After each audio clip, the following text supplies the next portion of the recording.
It is Wednesday. Yes, it And is. we're back. This is week 2 of Women's History Month.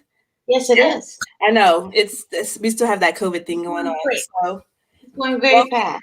welcome to the conversation, you guys. This is a podcast where Chef Eric and I talk to other chefs and industry advocates who are blazing trails, changing narratives, and shaking things up. How was your week? Weird. Really? Yeah. I think I slept all day Monday. Really? Which I had a horrible migraine. But otherwise, it's been weird. I'm excited. My family is in town. My mom, my sister, and my niece and nephew. But otherwise, it's just been kind of weird. That's because you're having a little bit of downtime. I am. I'm not so used that's to good. Guess what I got? What did you get? I have a new app on my phone. Uh-oh, I'm scared. It's called, I don't know how to pronounce it, but guess what they stream? It's like a whole library of K-pop movies. Oh my God. You guys don't really understand why she's so excited. Do you guys see my K-pop movies? Look, I have a whole library of them. Thank you, COVID. Thank you. You know what? I'm committed. So at first this was like, I just want to watch the Korean dramas. Well, first of all, I started off with Filipino dramas because what their language sounds a little bit like Spanish to me. So I'm like, I can kind of jive with what they're saying. Then I don't know, I just fell down I was our past show guest, Ji-Hai. Mm-hmm. She was suggesting movies to me and they were all Korean dramas. So then I just fell down to the vortex of Korean dramas and I'm here. And now I'm committed. So at first I was like bouncing back between all of them. Mm-hmm. I was doing Filipino, Korean, Chinese, and Japanese. But then I'm like, no, so Mandarin is really hard for me to understand. So I love the Chinese dramas, but I don't love them. Okay. Japanese sound so like dignified. They're so like, I don't know. It's hard. So I'm really stuck on my favorites right now are Japanese and Korean. So anyways, I have a whole new library of movies to binge watch. Well, I'm glad that you have a little extra. I think this is kind of like your little extra side hobby. Yes, I'm going to learn Korean this year. Right. So hopefully, when we do travel, you'll be able to use that language. You know what? This is another tool in my toolkit, and we just don't know where it's gonna go. So, anyways, I'm super excited about our guest. Yeah, I am too. Because she is I think her role in the food industry is like so necessary. And then it's just something that people don't even understand, like the importance of it. Because I think sometimes people just have this like this misconception of like what we do in terms of chefs and where our skill set is. And sometimes they put us into things where we're like, girl, I don't know if I can do that. So let's bring in Chef Cassandra. Ooh, welcome, Chef. Hi, how are you? Good. How are you? We are great. Okay. We are great. K-drama. You have to watch 1,000 Years of Happiness. It's a soap opera. Ooh, I was like, I don't think I've seen that one. But yeah, a family that runs a noodle factory. It's very interesting. Oh wow! 1,000 Years of Happiness. I think I've seen that one. Adding to her hobby. I know. I'm just adding fuel to the fire. I used to hang out in, there's a great Korean spa in Atlanta. So back before COVID, and they would play, like you could go in all these saunas and get all the benefits of heat, but they would play these soap operas and I would go and I would get hooked on these soap operas. It's good. Oh, I watched a couple of really nice Indian ones too. I don't discriminate. I just, Korean is where I'm kind of like loving right now. So anyway, I'm going to put that on my list to watch it. So before we get into our conversation, have you marked yourself safe from All-Star Weekend? Yes. I was inside where I've been since last year on this day. Wow. This is when it hit Boston. Wow. So are you going back to Boston or are you staying in Atlanta? When COVID is over and we can all gather together, we will all eventually go back to the office. But right now we're all remote. Okay. Wow, that's crazy. That's And so when crazy. you read remote, Jihai is clapping about my movies, you guys. right. Yay. All her fault. If you guys want to blame anybody about my K-drama post, tag her. It's her fault. All right. Awesome. But people really don't. We want you to just tell us who you are, what you do, because when you say you're remote, why are you remote? Well, we know because of COVID, but remote from what? Yes. You know? Okay. So my name is Cassandra, and I am a test cook at America's Test Kitchen. It's the longest running how to cook show on television. It's been on 20 years, and I think season 21 is coming up soon. So they've been on for 20 years. It's amazing. So I test and develop recipes for books, the show, podcast. I'm part of the kids team, so I do the subscription box for kids as well. So I develop content and recipes. And it's a great career. It's something that's much needed because, as we talked earlier, just because you're a chef and you know how to cook, it doesn't mean you know how to write a recipe that a home cook can follow. Right. And to be honest, what you touched on, people like, what's taking you so long to write this cookbook? I'm like, well, I may as well have been writing it in Korean, because the way I speak and the way I have to break it down for you all is learning a whole nother language. Like, I can't just write in there, brown the butter. What does that mean to somebody at home? How do I brown it? What temperature is the dial on? There's all these other, what kind of skillet did you use? All that is important. So you have to think of all that part. Think of all that part when you're writing your recipe. Finely chopped, minced. What does that mean? We know what that means. We speak our own language, but the home cook doesn't mean anything. And apparently, I found out that home cooks hate it when we write salt and pepper to taste, because they don't understand that. I always think in a cookbook, salt and pepper to taste is almost a cop-out. Like, you need to give them a baseline. Like, give them, even if it's a quarter teaspoon. Are you coming for me? I feel triggered. No. A quarter teaspoon, whatever it is. And then they can add more. But they need to, if they don't have a palate, they don't know. They have no clue. You know what? Go ahead. So I had a little experience with American Test Kitchen. I did 2 years back to back with Holland Cruise America. I would go on and I had to send in at least, I think we sent in like 15 different recipes for our hands-on class, our demo class, and then we also did a dinner. Nice. So it was 2 years in a row, back to back. One was the Southern Caribbean, and then the very first one, and this, I had never been on a cruise ship before either.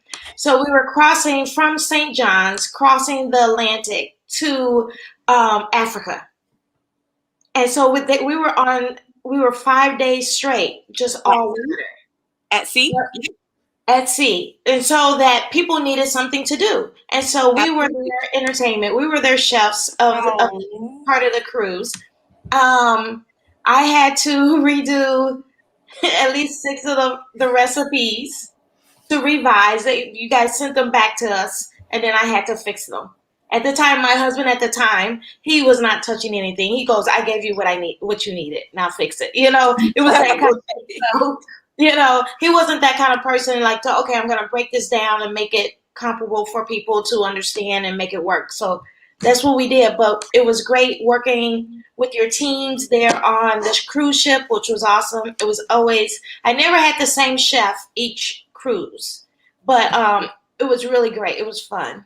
I know I think your last cruise you worked with Sam, and she absolutely adored you. Yes, I did. She's amazing. So before I was in the office, I did that job for 3 years. So I was on board and I taught classes at sea, and it's incredible. But it is, you have to break it down to people in the audience that may not cook, or they have not cooked in a long time, and they just don't have kitchen skills. They just don't know what you mean when you say well browned. You know, they think you're burnt.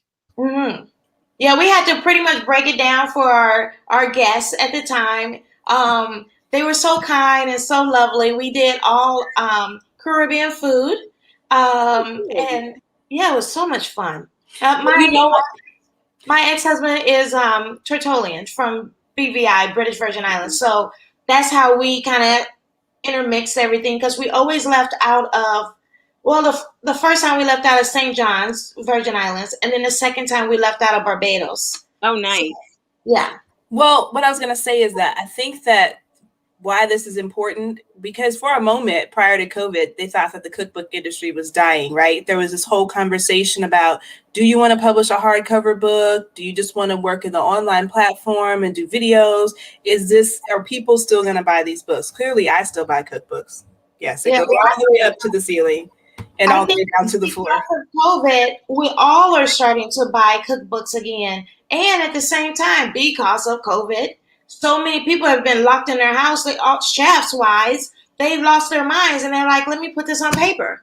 And so we have all these amazing cookbooks that are coming out over the last year. But here's where it comes in the frustration for the home cook, right? Not everybody tests their recipes. Not everybody writes them out properly. And then people are frustrated thinking that they can't cook. And a lot of times, like my friends will call me like, I tried to make this, and then I can read it and I'm like, oh, well, shoot. That's because they didn't put all the steps down, or there was a couple of ingredients. At least I can tell you how to do that right. But yeah, there's steps missing. And that's what I feel like that's like super duper duper important. Is that the hardest part for you guys when we turn in our recipes to you guys? You're like, what is this? It is the hardest part. And it's little things like the ingredients need to be in the order that they're used in the recipe, because that's how home cooks cook. It's like, oh, okay, I get the oil, then the chicken, and they need that. You can't put it all out of order. And then just like you said, turning on the heat. Is that high, medium high, low, medium low? When you say simmer, sometimes you have to put in parentheses, small bubbles breaking across the surface continually, because they don't know what simmer means. Right. That is the tough part, leaving out that internal knowledge that chefs have. The other thing that is an issue is a lot of restaurant chefs cook in bulk. So we'll get recipes that say 1 case of ground beef. We're like, dude, like, no, this is not how home cooks cook. So you have to break it down and scale the recipe. It's not, oh, okay, I'm just going to divide it by 10, because that doesn't always work. Right.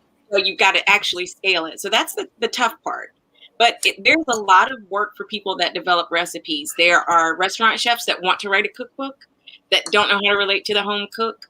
There are celebrities who get on TV and cook, or maybe they like certain things and you are creating the recipe. Like they may just give you a list of food and then you just can create it, and then it's their own. And it's a little bit of ghostwriting, but the pay usually is pretty good. You don't get any credit, but the pay is good. So it just kind of depends on what you're looking for. I have a question on that this is a thing that bugs me. And I probably post about this every holiday time. I love Hallmark movies, and I don't know why. I like the movies where the people are cooking. I'm right there with you. The people are cooking.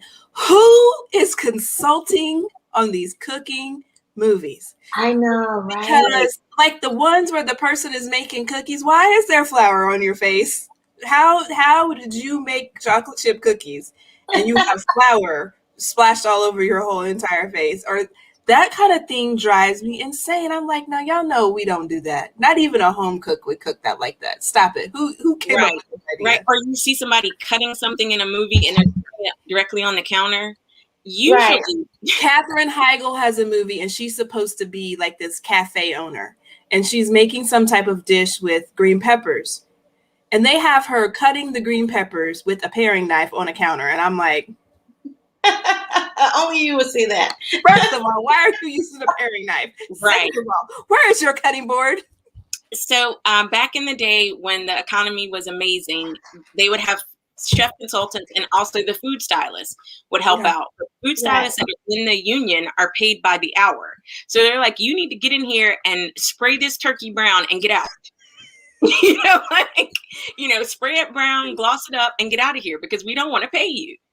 So that's where it falls by the wayside. But a lot of that work usually falls on the food styling, and that's where the money can be. The money, you don't make as much money in editorial. I think you do editorial work because you love it, books, magazines, etc. But if you want to make the big bucks, it's commercials, it's TV commercials, it's national brands, writing recipes for national brands, or even grocery stores. You may or may not get credit, but they use them. They may rent them from you. They publish them in their flyers. And people use them too. They see those by the package of the whatever that is, and they're like, oh, I can make this. Exactly. And it's a huge demand for that.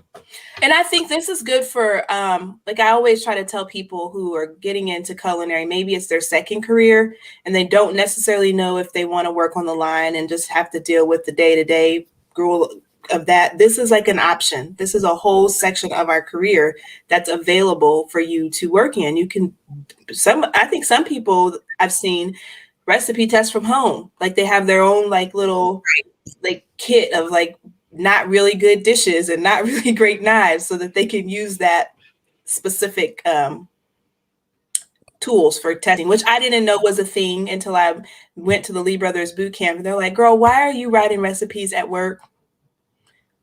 You're using your gas, all clad. No, that's not going to translate. You need to go home and go find some cheap Walmart pans and cook that at home with some bad skillets. I'm like, what? They're like, your stuff is too nice. Yeah, you have to abuse test your recipe. So, for example, we develop a recipe and we use our winning products. We'll use, the all-clad pans and the Gold Touch non-stick baking pans. But then we turn around and we will use the cheap Walmart pans. We'll use a dark pan. We'll use a glass pan. If somebody doesn't have an 8x8 dish, can you make this in a pie plate? Try to go all through. And then if something is a specialty ingredient, I developed a recipe for key lime pie. And I specifically call for key limes because if you don't have key limes, it is not a key lime pie. Right. Okay. Right. But if somebody was dying to make a lime pie, I had to figure out how many Persian limes does it take to get the volume. But specify in the recipe, you made a lime pie, congratulations. But if you can't find them, you still can enjoy this recipe. But I think the home cook and even regular people have to understand that there's a difference. You can't just say 6 key limes. Oh, well, I'm going to go get 6 regular limes. No, but they think that if they've never seen a key lime, no clue. I love key lime pie too, by the way. Since you're bringing that up, I've made so many in my life. I don't have to say imagine. Florida, right? So many. Yeah. So what you were selling pound cakes. Let's talk about that. I was gonna buy one, but then I was about to start my your diet. And then I was like, and there's only me here.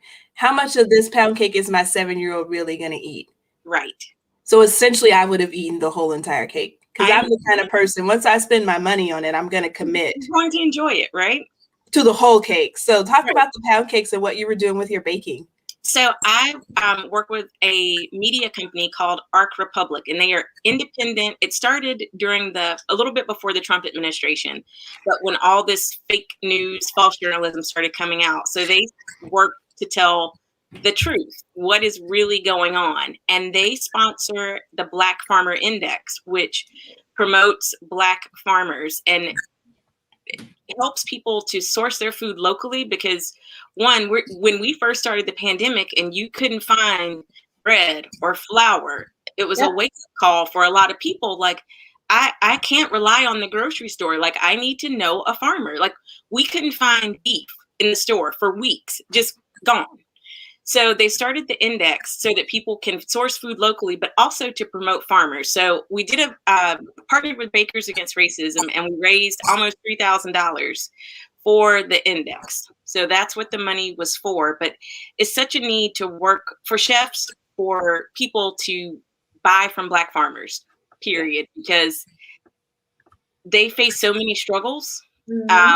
They don't have the necessary PR, marketing, media savvy to get the word out. And farmers love to work with chefs, but they just don't know. They don't have time to knock on restaurant doors. You need to go find them. You know what I'm really excited about with the Black farmers? We've had a couple on here, but I'm so excited that this bill passed because I know that there's some specific funding that's coming down the pipe that's allocated specifically for black farmers, and they need that because the ones that are known, relied on restaurants. And once the restaurants started cutting back, or, you know, I don't know if you guys are having that in Atlanta, y'all are partying, but we having a mass closing.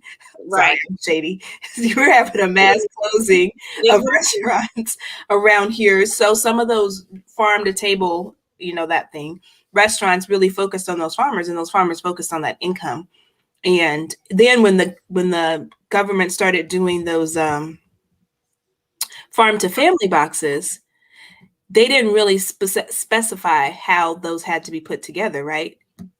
Now, the company that I worked with, they sourced their products for their boxes from local farmers, Right. all the way up into the Amish country. But not everybody did that. Some people just went to the wherever and got the produce and put them together that way. So I think that people have to be more intentional about supporting your local farmers, Black farmers specifically, especially now that it's getting warm. Right. Well, you know, down here in Florida, that's all you have to say. It's a whole different world. Now, with the Black Farmer Index, is that something that people can access online? Yes, it is completely 100% free. And if you just go to arcrepublic.com and then click on Black Farmers Index, you can click on your region and you can see just an entire list of farmers that have things for sale that you can contact them directly. And sometimes it means by phone, because some farmers don't have websites, or they're not on Facebook. They're too busy. They're working. Right. So you talked a little bit about food security too. You know, that's my wheelhouse. And I was on meetings all night last night, working and trying to strategize, especially here. People seem to think that food access and insecurity is an unsolvable problem. And I'm like, it's not. It's really not, especially if you redistribute, control waste, and then distribute the food properly. It's not, we have enough food. It's logistics is a problem. We have plenty of food. Right. And I told them last night, I said 40% of all the food that's produced in this company goes in the trash. And they're like, oh, because it was spoiled? No. Nope. Just waste. No, it's just wasted. It's just wasted. There's absolutely nothing wrong with it. It's 100% edible. They just choose to throw it away. Or I've worked at restaurants that say maybe we were closed Monday and Tuesday. Sunday night, when we closed, we would throw out perfectly good food. Just, it wasn't bad then, but they assumed on Wednesday when we reopened, it would be bad. So we just threw it in the trash. Well, down here, we can't give it, we can't give away food. It's against the law here. What? So like just for say, when I had my restaurant, but I knew I had extra, I knew I could not put on another special or whatever. I knew there was a shelter down the street. I could not, it was against the health department for me to give that food to the shelter. It used to be that way in Atlanta. It just until recently that it changed. Really? Yes. And every state is different. They had to implement the Good Samaritan law, because what would happen is if someone ate something you gave them, they had the right to sue you if they got sick. They absolutely had the right to sue you. So people were afraid to give away food, and the health department caught you, you would get a fine. Yeah. Wow. Well, I told you about what happened here. We have some very great grassroots organizations that, on the weekends, most of our resource organizations that are providing food are not providing food on like Sundays. That's just not a day where people have food service. So these people were going around to the larger parks where our houseless friends stay, and they were giving them like cheese sandwich or peanut butter and jelly, banana, crackers, whatever. What it came out is that the neighborhood association basically called the police because they didn't want the people there anymore. So the health department went to the park with hungry people and children and poured bleach on all the food and left it there. I'm like, why would you all do that? We have that some similar kind of things here. Restaurants can donate to shelters if it hasn't been out. So like if I do a catering job and I make 17 pans of meatloaf and they only eat 10 pans and the other 7 never touched the line, and it was like temperature controlled and all of that, I could do that. So we can do that, but they do not allow you to. If I wanted to go to McDonald's and buy a homeless person some McDonald's and the the police saw me, they would tell me that I couldn't give it to them. We're not supposed to give them food. So I don't understand where that whole thing comes from. What I've noticed throughout the pandemic is that people treat food in this country like it's a privilege. And like when people are asking for, SNAP benefits, they're acting like, they're using that money to buy Louis Vuitton bags. Sir and ma'am, they get $20 a day, or what is it, $4 a person? Right. So I don't know what Louis Vuitton bag you're buying with $4 a person, but you're not buying any with 40. You're just not. If people are selling their SNAP benefits, they're probably using it to buy things that they need for the household that are not covered. Right. SNAP. This is what I don't understand. Well, I do understand it. When people will say, well, it's not right that they take their EBT card and they buy steak and lobster. I can't buy steak and lobster. Oh, so you don't make enough money, so you want someone else to have less money. Like, I don't understand that.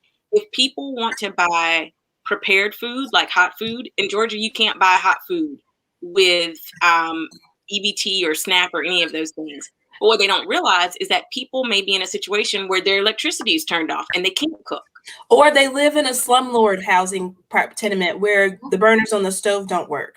Right. Or the plugs are not working properly, so they can't use a microwave. Or they're couch surfing and they don't have pots and pans. That's what I think that people don't understand when you're dealing with food access and food insecurity. People are not, even here, they did this whole thing a few years ago where they made everybody get drug tested because people swore that all the people on food stamps were getting on drugs. I was like, first of all, do you understand the level of like employment verification that you need to get food stamps? And if you were just strung out on Skid Row on drugs, you don't have the employment necessary to even complete the paperwork. But what it came back is like less than 1% of the people were actually tested positive for drugs. And so, and the other issue with that is that, our Black and brown children are behavior problems. Are they, or are they hungry? They're hungry. You're calling them bad because they're hungry and they're anxious and they're stressed out and they're worried about where their next meal is going to come from. So I don't know. Their stomach is empty. They can't even think. They can't even do their work. Girl, I know. Listen, I told this, I'm dating again. And I told him, I was like, I'm just going to give you a tip. When I say I'm hungry, you have about 30 minutes before I turn into a whole nother person. Okay. Right. So let's not even get to the I'm hungry part because we will not be friends if I get hangry. It's just not going to work out. I am not a nice person when I'm hungry. I'm just not. I'm not nice. We're tired. Oh yeah, we're tired. Hungry and tired.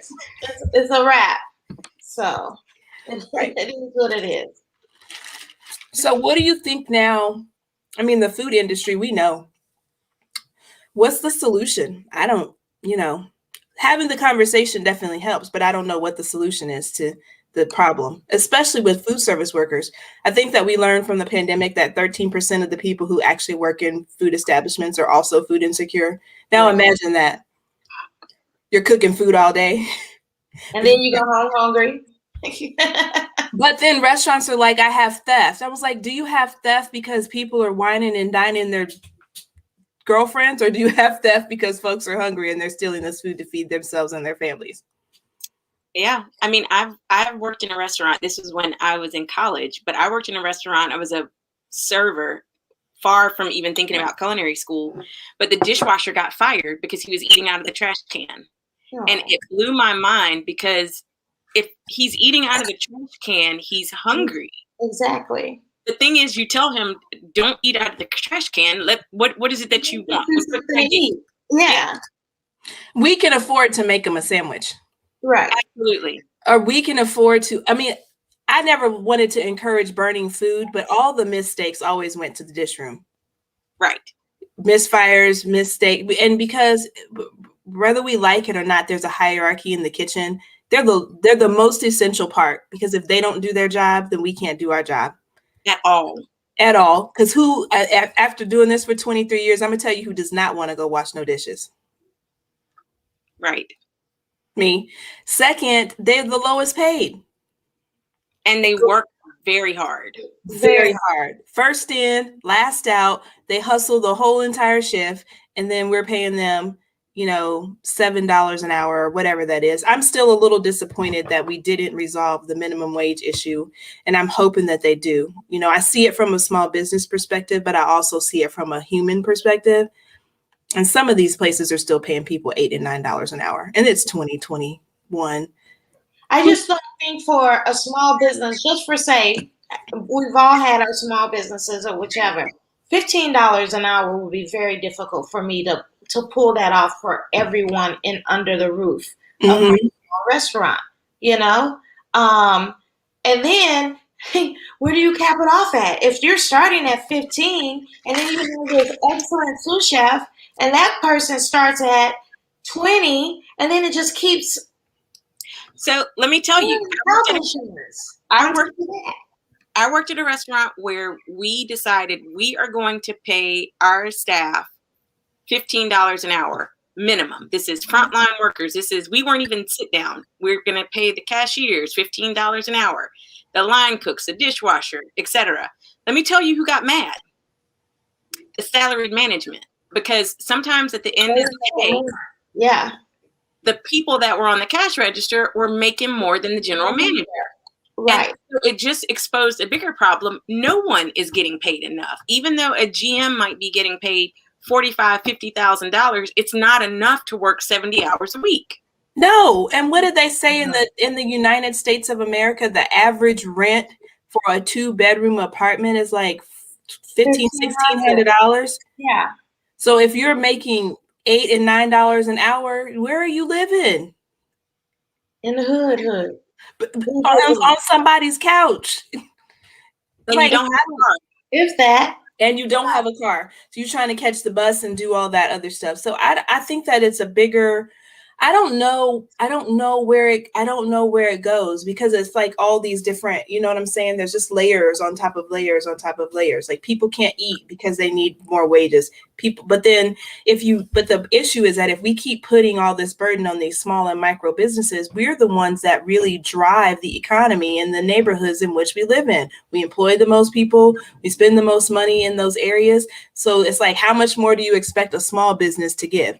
I don't know how, but I almost feel like the solution lies in corporations. Like we have to figure out a way to make these large chains more fiscally responsible across I don't know how that works.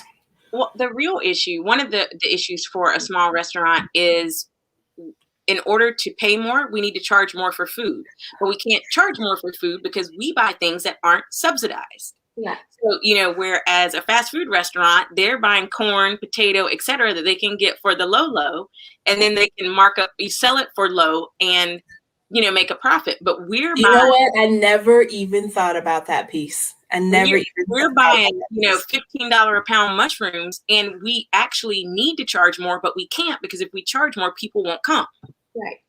Right. Yeah. I've never understood on a menu how we broke even or lost money on a steak, but we had to mark up, like French fries were $5, but the steak, we can't charge more than $22. So we just have to break even on the steak, but we try to, like, what we do in a restaurant, the soda, that pop only costs you 50 cents a cup. Why is it $3?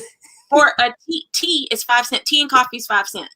Right. But we have a small game with the menu. So something cheap, like a vegetable, we want to charge $5, $6, but then something that's higher on the menu, we have to break even or just make a little bit of profit on it. And it's not, we have to pay our workers, but we don't pay the real price for food is the problem. And now here's what I see some of these larger businesses doing. We touched on this last week, and I know that McDonald's has already kind of been testing this out across the sea in Europe. They are going to like personless ordering. So you don't even have a cashier anymore. You just put your order in and pay. And then there's people making the food. They haven't gotten that part down. So there's some of these chains are going to that, because really, can McDonald's, they probably could afford to pay $15 an hour, but they won't. They're going to have to put that cost somewhere. And in our mind, there's just a cap on what we're going to spend for a McDonald's hamburger. Like right. Where it's priced at now is about the top of where I'm going to go. But let me tell you, I went to Wendy's to get a salad through the drive-thru, and the lady was like, $8.69. $8 for what? That's 4 bags of salad at home. I drove off I drove off. I was like, no, I don't want it. Thank you. Yeah. Yep. And then the Walmart is going to automated all self-checkout by the end of the year. All the Walmarts will be all self-checkouts. And they're moving it so that they have like robotic inventory, and they're basically only going to have like a cleaning crew, like, like your managers to sell your controlled substance like nicotine and alcohol, and then the night stockers to stock the shelves. That's it. But my thing is educating our customers about raising the prices, why we're raising the prices. They rather not spend money with us, small businesses, but then go down the street to a franchise or a corporation and spend that same amount of money but not get the same quality of food. Right. For me, it's about educating our customers so then they understand why we are charging this amount of money. And then they don't want to hear, oh, I don't want to hear it. You're just trying to make money off of me. But then you just go down to Burger King, get a Whopper and fries. It comes out to be $10 now. I know. For a Whopper and fries with a drink. Girl, don't even talk about Chick-fil-A, okay? I don't care how I try to add it up. Me and my daughter, she's 7. How are we spending $22 at Chick-fil-A? Like, what are we getting? What do we get? $5 on the lemonade. So that's it. So it's about, but people they see that's okay because you see their drive-through lines are out in the street.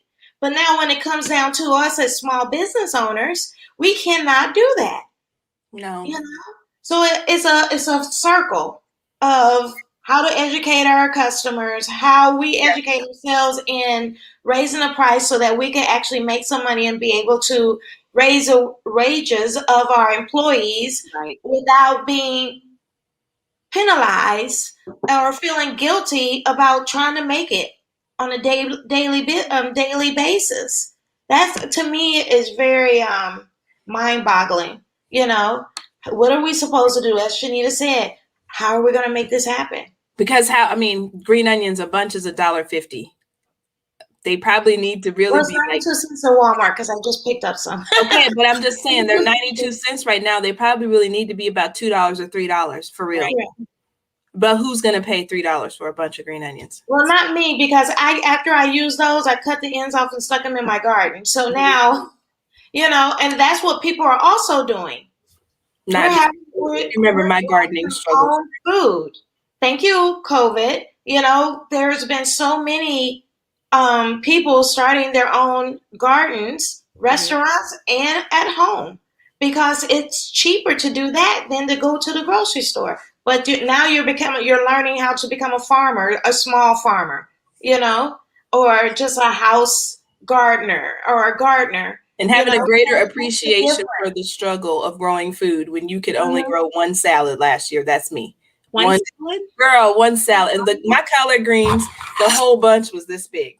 Oh, no. I was like, I don't know what happened. It's your soil. It's got to be your soil because growing food is relatively easy. You plant the seeds, you water it. There have been times I have planted a garden and literally forgot about it. Like I did it in a community garden and went back and had a whole bed of lettuce. And I was like, oh, well, look at that. It does it on its own. Last year was a bad year for tomatoes, though. I have Brussels sprouts and cauliflower growing back there right now, but my tomatoes were shot. It's bad. Yeah. So you talked about this before we hopped on, but you said it's been 1 year. It's been 1 year. I left. I remember this very distinctly. I left the office. I had just switched to a new team, and my new work time was 8 to 4. So I was one of the people leaving at 4 o'clock, and I'm like, I'll see y'all later. And I took the train home, and by the time I got in the driveway, my work email was going off, and I was like, what? I just left work. What's going on? And it's that we didn't have a case in the office, but we thought we had a case in the building. And it was 4:54 p.m. I will never forget it. And then they said, okay, we're going to get the person tested.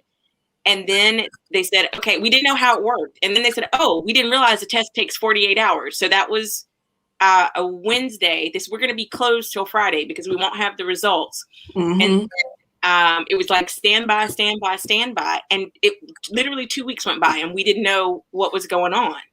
And then it was March 25th. They said we have to shut down because there was a convention in Boston, not far from us, and it was like all these international speakers, and that is where we got hit.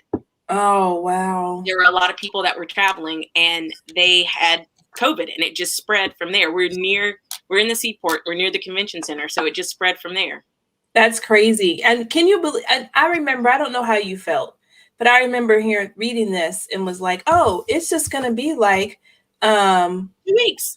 2 weeks. Yeah. It's just going to be a couple weeks and then we're going to be done and over with it.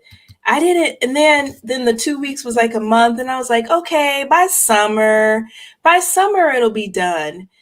And then I was like, holy I don't think this is ever going to be over. Like, at what point throughout this whole process did it hit you that you guys were not going back to work and this was going to be over?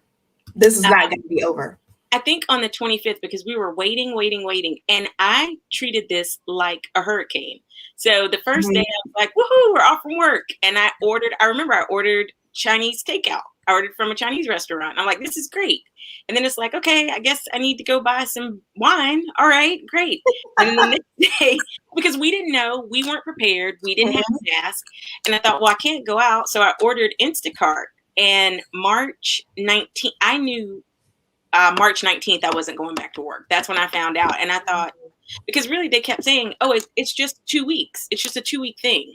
You have it and it just goes away. And so I was like, well, I'm just going to sit here and watch TV and play on YouTube until we go back to work. And it never happened. Right. And where do you feel like now? I mean, I feel like our industry has taken a beating over the last year. And some of it is needed, some of it not so much. But like, where do you feel like, we've had a whole year to look at this? Where do you feel like the progression is and how are we moving forward? I'm like, shoot, I don't even know if I want to tell people to go to culinary school right now. Like, how does that even work? What does that even look like? I have a few friends that have decided they wanted to go and they're starting, remote or in online programs. And that's the thing, there's a culinary school that's online. In Canada, the culinary schools are operating. A few of them are operating. But I think the way the industry will move, I think we'll go back to small events. So it's 50 people weddings, 30 people weddings. It's small mom and pop restaurants. I think we'll be more neighborhood oriented. And it's that 20 little seat restaurant or cafe where it's not the big crowds and who's coming in and out. And I think, I really think, I don't know, I think it could go either way. I think private chefing could go up because either people didn't learn to cook already. For here, I know it is already. There's a lot of private chefs that I know and chefs that own food trucks. They definitely are getting a lot more business. And then at the same time, when you mentioned this, the smaller neighborhoods, I live in a small neighborhood called Springfield. These people, it really doesn't matter. Maybe it's just because I'm in Florida. It doesn't matter, but they know to spread out to give their distance. But they're still, like the other day, they did a play in the park, right? There were over 50 blankets. And there could have been 6 people on a blanket or 4 people on a blanket, but that's still a lot of people. Still a lot of people. There's still weddings. I know for here, there is still like 100 people or 150 people. It's not I can't see that changing anytime soon.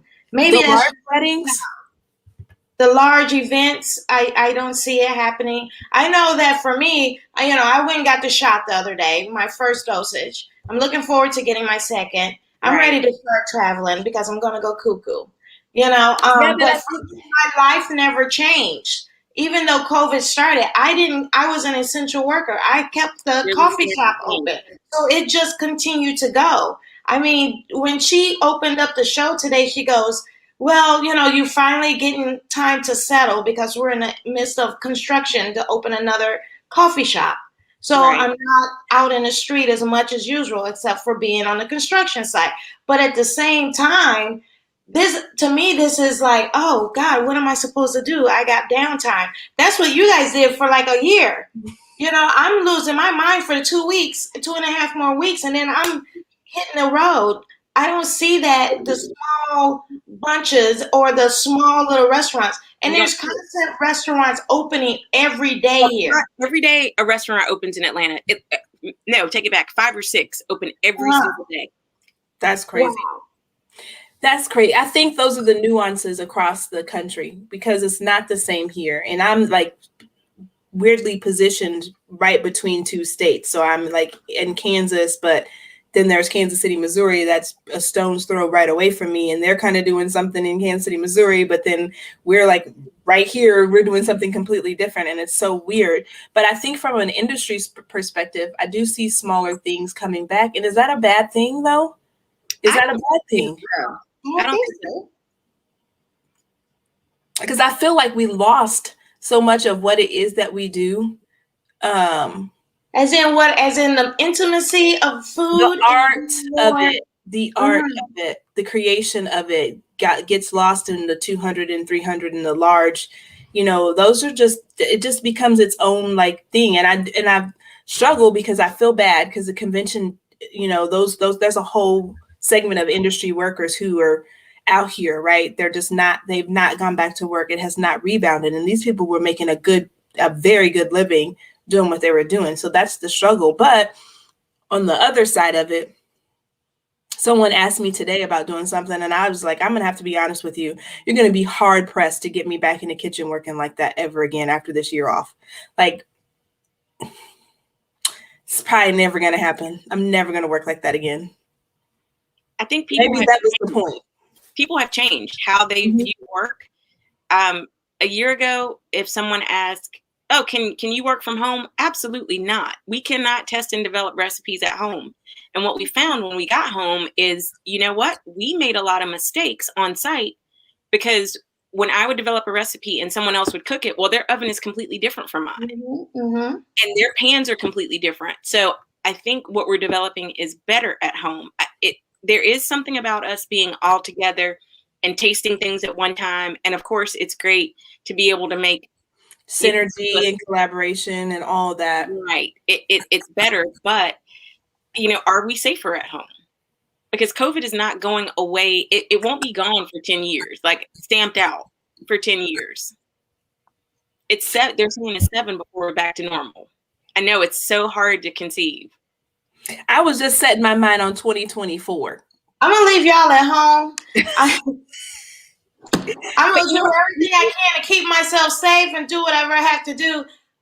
It's for me, as in to pay my bills and do whatever I got to do. I can't do it from home. Especially not here in this state. I mean, every state is different and everybody's situation is different. Yeah. But most definitely, if you can find a way of making a great salary and being at home at the same time without losing your mind, go for it. Yeah, it's tough though because you're used to having that separation and it's not fun. I mean, you've got your daughter that's at school at home and I'm testing a recipe and someone's coming to cut the grass and I've got like you feel like it's not. I feel like I work all day long. I feel like I work 7 days a week. I really do. And there is no split or there's no division. And I think we will be able to travel, but I wonder about like cruise ships. Like I can remember times that I'm in a different, especially once you get to Europe. Girl, I'm clutching my pearl. She said cruise ships. I said, oh God, no. Yeah. Or you're in a different country every day. That you can't do that anymore. Right. You need to fly somewhere and sit down and then come back, take a COVID test, and sit down. You don't get to like backpack through Europe. That's not happening. No. Yeah, no. There are some people out there they just don't, they don't. Some people never were in a panoramic, okay? They were just out here living their life. They're like, this. You going and doing what they do, you know? For some, Ain't nothing changed because nothing's going on. So before we go, this is our last little thing. Just talking about, we touched on it last week with Chef Tiffany, and since we're talking about industry and it's Women's History Month, we have to just end on women in the industry and where we're going and what we're no longer going to put up with. You know, we're just dealing with that here. There's lots of restaurants closing for things that should have never been normal in the first place. But as a woman in this industry, you know, we've all got our stories. Yeah. We've all got our stories. So I think that if you had one thing to say to Cassandra when she first was like, okay, I'm going to culinary school, what would Cassandra now, after everything that you've been through, go back and say to Cassandra in the beginning? Believe in yourself. Point blank. Because among the many things that happened to me in my career, and I'm sure you both have experienced this, I had a chef that would always tell me, you know, you need to work harder. You're just not good enough. But I was constantly creating the menu, driving the recipes, bringing things from my background to the restaurant. And one day he wanted to make something, and I had called my grandmother the previous week because our menu changed every week to figure out how to make something. And then he was like, can you call your grandmother?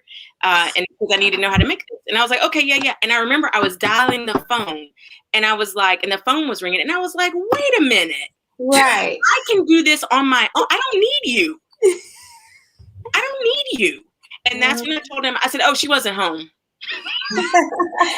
Grandma, you answer. Oh, she didn't answer. Yeah, and that's that. So believe in yourself. When people tell you, it's one thing when people are trying to guide you and give you advice or what you can do to take the next step. But when they're constantly telling you you're not ready, you can't do this, whatever, but they're constantly leaning on you. Like if you don't come to work, the whole place falls apart. That is your sign that they are holding you back because it benefits them.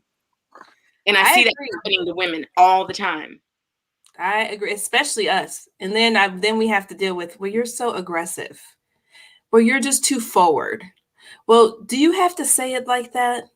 What about the sandwich? I'm like, fuck the sandwich. I don't want to do that. I'm not going to sit here and tell you a whole bunch of good stuff so I can tell you something you did wrong. How about if I just tell you what you did wrong so we can move on? I'm wasting a whole 20 minutes trying to come up with something nice to say when there's nothing nice to say about this whole situation. So that's what I would tell myself. Be who you are. Don't believe in yourself and fight to get on a station. I remember when I came through the industry, to be a woman, to get on the grill, like you just had to claw and scratch and because that was like, okay, when you're on the grill, you can run it. You can, you can run it. And it was like, no, I'm not. You don't hire me for one thing and put me back on pantry. Nothing wrong with pantry, but I'm not gonna plate desserts and salad for my whole career. Right. Because that's what they believed, as in being on the line, that women are either a pastry chef, a pastry cook, or in pantry making salads, Right. That we can't. I claimed that pastry department, but I wasn't a pastry cook. You know what I mean? Right. You're not going to just keep me as a pastry cook. I'm going to move up and keep going. But then they always, and I've said this before, whenever the line got in the weeds, who did they call? The pastry department. And we come and pull them out the weeds. Exactly. So we weren't just exactly. Yeah. You had it. Yep. Yep. That's the thing. Just believe in yourself. That's what I would tell myself. Yeah. Don't second guess yourself at all, And I feel like that's why people on Al Gore's internet who don't understand why Sunday's interview resonated so much with women, particularly, and what you just said is exactly why it all resonated with us. And if for some people, if you had a difference of opinion after you watched that, you're like, man, it's almost hard to go back to your old thought because you've been in her shoes. You felt that way. And there are women who are going to work today in those same situations, feeling the exact same way, and I don't think that anybody has ever told me to be less of who I am, but I feel like that's always people's. No, I'm sorry. I'm just joking. They probably never say it out loud, but they sure acted like it. You know what I'm saying? Like, you could feel the vibe. Like, people are just like, "Oh, you're too much." They would say other things like alluding to the fact that they feel like I'm too much. But here you go again. Here you go. Right. Right. Yeah, that's it. Oh, here she goes. What is here she goes supposed to mean? Excellence is not extra, people. If they'll take away nothing from this podcast, being excellent and doing a-okay job is not being extra. There is absolutely nothing wrong with being excellent, demanding excellence. But when you figure out at the same time that you're excellent, that you are over the top and fabulous in your own self, you don't want to work for anyone anymore. You just want to take yourself out of that whole situation and do your own thing. And that's what I watched Shanita do. She was like, oh, I can't do that anymore. And for many, many years, and from this point on, she has... I'm going to be by myself. Her own rules, made her own bubble, and gave it to the world and said, accept it or don't accept it, but this is who I am. And that's what I think over with her generation, we watched them grow in that kind of aspect of being extra, but excellent, extra. I think that's how to say that, you know? I'm very proud of her, only because I consider her one of my babies. So, you know, but I watched her grow up in the kitchen and just kind of take over. And go through. And be that strong, overbearing, amazing. My children are assertive because they can't. I mean, how else would they have come out? Well, it is what it is. I mean, but I think that generation, I mean, there's other babies like her out there that I watch grow up, and they are all very strong, independent chefs. I love it. And even if they worked in a corporation, they were still at the top. You know, they were the executives. They were the corporate executives. So, I great examples. Yeah. What's next for you before we go? What do you have coming up? Tell the people. Oh, yes. So on March 27th, I'm doing, it'll be first in a series with the Black Farmers Index. So I will be cooking either produce or beef or whatever a farmer gives me, just to highlight that farm. Awesome. Yeah, so that's what's next for me. I love it. See, and people think she's just testing recipes. She's over here creating things, y'all. Come on now. Yeah, you got to have a day job and a hustle. And two hustles. You got to work for you. Right, exactly. And a hustle to go with the other hustle. Right. I know we have like 2 minutes to go, but a event was brought to my attention just the other day by Chef Chrissy out of Seattle. So there is a food and wine coming up with Chef Kwame. He's put that together in Virginia. In April.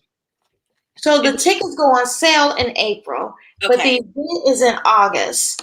And so we'll be able to travel. Are we going to Virginia?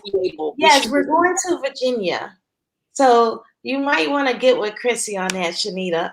But I would just, and it's, you know, like it's headlined with like Carla Hall and quite a few other, you know, high-end chefs, as I call them. How do you guys feel about that? As in, they're calling it like the first Black food and wine. And it's for like 3 days, 3 or 4 days. It's 14th through the 17th or something like that of August. See, I think there have been other things that have been, we didn't call it food and wine, but there was a collection of Black chefs highlighting what they do, highlighting what they have. So I think that's a stretch. Like, you can't say, we didn't call it that, but it was, right. I mean, Erica, what you did every day with the Minority Chefs Association. And it was like, oh, I'm going to go. And one year I couldn't afford it. I was like, okay, this time I'm going to go. And then there was a hurricane. So finally I got myself together and there's a dang on hurricane. But that you didn't call it food and wine, but that's what it was. It had an educational component, there was a networking component, and there was a component that was a showcase. So I think that's a little, I mean, I hear what you're saying, but you have to recognize everybody that laid the groundwork before you. Right. And because I was reading it the other day, and I'm really excited because I want to go. I just want to. And for me, it's like I've always been putting these events together, but not just participating and like just easing through. I'm finally at that point in my life that I don't want to touch nothing else. At this moment, I just want to kind of participate and look and see, right? I love that. Chef Kwame, he goes, "Oh, we're really needing something like this because there's hasn't never been done like this before." And I kind of chuckled, and I because honestly, there has been. I'm not talking about just me. No, Soul Summit in 2015 in Texas, Tipton Martin. That was my first taste of. It's a whole world of Black chefs and winemakers and young chefs that make, young chefs that are 9-10 years old. Like that was my intro. So that's a bit of a stretch for him to say. It's hard that we have to go look for each other like this. And I'm just hoping that as we move forward, that we can be more of a collective and be more together. That will help the people who are going to culinary school in Iowa. I'm just saying, I was in Johnson County, Kansas, and I was like, no, it's true. Yeah. Feel I think it was two Black girls in my patient. It was only 2 Blacks doing culinary school, and that was a long time ago. That was 1990, 1988, 88, and 89. You know? And that was Michigan. So now we know that there should have been more than 2 in Michigan. Hey, it was what it was. But even just going back, as you had mentioned, we go back 15 years where we were breaking grounds, doing exactly what Shanita said, us to collaborate and to come together. That was one of the main reasons for Culinary Wonders USA or Minority Chef Summit, because I didn't want to miss out on what I experienced with Ebony in 2005.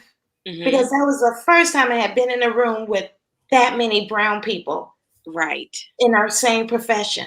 Because that was amazing, and it was like that was the best high you could ever have, was walking in and seeing all these amazing brown professional people, and I don't think you can ever recreate that one ever again, now. With this other food and wines and these other conferences and this and that, if they had walked in back in 2005 and walked into that room, if I could have had Shanita with me, she would, I think today, Shanita is amazing and excellent and over the top greatness. I think even having that experience would have changed her life even more completely. Was I still trying to get married then? Was that another opportunity I missed because I wanted to be... I had just left Peabody, baby. I was still being married. Yeah. I didn't come to the Peabody because I wanted to get married. She hung up on me. She was like, bye. Bye. But it's like, I want to stay here and get married. She said, bye. Click. I'm not fooling with you today. What can I do? Thank you so much for being on our show and opening our eyes to what is like being in the food labs and writing recipes for the people that read our cookbooks and love what we do in the kitchen. I bet people don't even know. She makes all of these celebrity chefs look really, really good. Because they have somebody behind the scenes doing the work, doing all the work and making sure the recipes are coming out right. And that's the most important. Have you ever thought of writing your own cookbook? I have, but I don't know. I have to center it somewhere, and I don't know where that lands. I mean, because there are so many books about the South, and there, so I have to center it in the right place. But once I find it, I will write a book. So can I ask you one last question? So Shanita, before Shanita kills me. No, you're fine. What is it that the genre of food that makes your heart beat? Southern food from the South, and I'm talking deep South, Georgia, Alabama, deep South. Mexican food, I have a huge appreciation for. Like, people don't realize Mexico is so vast. Like, you can go from one region to the next, and they make tacos completely different, beans and rice completely different. It's more of an Aztec influence or more of an Inca influence. So it completely fascinates me. Awesome. Well, I'm going to look forward to whatever product that you put out there. And I know it's going to be amazing. So when that book does come out, I will let you know. Yes, right. And I'll be sending we're gonna be working on the brunch book. Now I need to just finish it. Yes, please. I love doing that kind of work. I usually do it on the weekend. So yeah, definitely. Let's talk. I love brunch. So thank you guys so much for watching. This has been an amazing conversation for Women's History. That's our councilwoman, Robinson. She said she's been pickling and making ribeyes. I said, go ahead. She's been cooking for the kids. So we will see you guys back here next Wednesday, 6:30 p.m. Central. That's what we have next weekend. We have Chef Apollo. I pronounce her wrong every time because I can't pronounce words. But she is the founder of Bakers Against Racism. Absolutely. That's fantastic. Yes. So we will look forward to getting into that, because that was an amazing movement. It was fantastic to watch you guys work over the summer. So thank you guys for watching, and we will see you back here next week. Bye. Bye.